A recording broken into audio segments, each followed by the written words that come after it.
ಅರ್ಜುನ್, ಎಷ್ಟು ದಿನ ಆಯ್ತಲ್ವಾ ನಾವೆಲ್ಲ ಈ ಥರ ಆರಾಮಾಗಿ ದೇವಸ್ಥಾನಕ್ಕೆ ಬಂದು? ಹ್ಞೂ ಮಯೂರಿ, ಅಮೃತ ಅವರು ನನ್ನ ಜೊತೆ ಹುಷಾರಾಗಿ ಬಂದಿದ್ದಾರಲ್ಲ, ನನಗೆ ಅದೇ ಖುಷಿ. ಛೇ, ನಾವಿಬ್ಬರೇ ಇರೋವಾಗಲೂ ಅಮೃತ ಅಂತೆ ಅಮೃತ, ಸದಾ ಅವಳದೇ ಧ್ಯಾನ.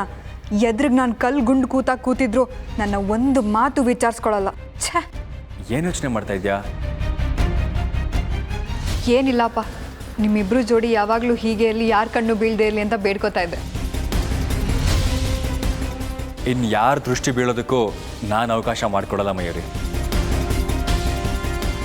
ನಾನಿರೋವರೆಗೂ ಅದು ಸಾಧ್ಯ ಇಲ್ಲ ಅರ್ಜುನ್. ಅದು ಹೇಗೆ ನೀನು ನಿನ್ನ ಸಂಬಂಧನ ಕಾಪಾಡ್ಕೋತೀಯೋ ನಾನು ನೋಡ್ತೀನಿ. ಅದು ಸರಿ, ಅಮೃತ ಅವರು ಮತ್ತು ಅಜ್ಜಿ ಎಲ್ಲಿ ಹೋದರು? ಇಷ್ಟೊತ್ತಾಯ್ತಲ್ಲ, ಎಲ್ಲಿ ಹೋದ್ರಿ ಇವರು? ಅರ್ಚಕ್ರೆ, ತುಂಬ ಟೈಮ್ ಆಯಿತು, ನೀವು ಪೂಜೆ ಶುರು ಮಾಡಿಬಿಡಿ. ಹೇಗಿದ್ರು ನಾವಿಬ್ಬರು ಇದ್ದೀವಿ ಅಲ್ವಾ? ಹಾಗಾಗಲ್ಲಮ್ಮ. ಅಮ್ಮವರು ವಿಶೇಷವಾದಂಥ ಪೂಜೆ ಮಾಡಲಿಕ್ಕೆ ಹೇಳಿದ್ದಾರೆ. ಅದರ ಸಮಯ ಇರೋದು 1 ಗಂಟೆಗೆ. ಇನ್ನೂ 15 ನಿಮಿಷ ಸಮಯ ಇದೆ. ಪೂಜೆ ಸಾಮಗ್ರಿಗಳನ್ನೆಲ್ಲ ಅಣಿ ಮಾಡ್ಕೊಳ್ತಾ ಇದ್ದೇವೆ. ಮಾಮೂಲಿ ಪೂಜೆ ಆದರೆ ಮಾಡಿಬಿಡ್ಬೋದಿತ್ತು. ಬೇಡ ಬೇಡ, ಏನೂ ಅರ್ಜೆಂಟ್ ಇಲ್ಲ, ನಾವು ಕಾಯ್ತೀವಿ ಅಲ್ವಾ ಮಯೂರಿ? ಕಾಯೋಣ.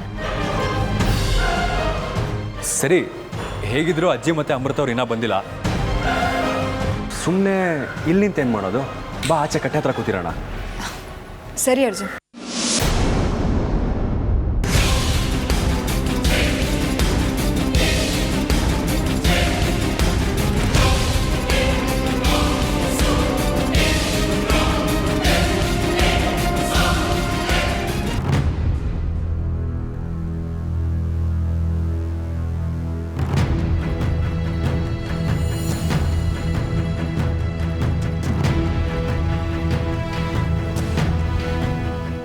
ಸುತ್ತು ಅಮೃತ, ಚೆನ್ನಾಗಿ ಸುತ್ತು. ಅವನಿಂದ ಹೇಗೆ ದೂರ ಮಾಡಬೇಕು ಅನ್ನೋದು ನನಗೆ ಚೆನ್ನಾಗಿ ಗೊತ್ತಿದೆ. ಅಲ್ಲಿವರೆಗೂ ನಿನ್ನನ್ನು ಸಹಿಸ್ಕೋಬೇಕು ಅಷ್ಟೇ. ಇದೆಲ್ಲ ಜಾಸ್ತಿ ದಿನ ನಡೆಯೋಲ್ಲ.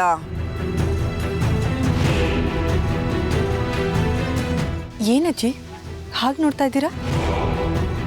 ಏನೂ ಇಲ್ಲ, ನಾನು ನಿನ್ನೊಂದು ಪ್ರಶ್ನೆ ಕೇಳ್ತೀನಿ, ಪ್ರಾಮಾಣಿಕವಾಗಿ ಉತ್ತರ ಹೇಳ್ತೀಯಾ? ಕೇಳಿ. ನನ್ನ ಬಗ್ಗೆ ಇನ್ನೂ ನಿನಗೆ ಅಸಮಾಧಾನ ಇದೆ ಅಲ್ವಾ? ಇಲ್ಲ ಅಂದರೆ ಸುಳ್ಳಾಗತ್ತೆ. ಹೌದು, ನನಗೆ ನಿಮ್ಮ ಮೇಲೆ ಕೆಲವೊಂದು ವಿಷಯಗಳಿಗೆ ಅಸಮಾಧಾನ ಇದೆ. ಆದರೆ ಕೋಪ ಅಂತೂ ಖಂಡಿತ ಇಲ್ಲ ಅಜ್ಜಿ. ಯಾಕೆ ಅಂದರೆ ನೀವು ಮನೆಗೆ ದೊಡ್ಡವರು.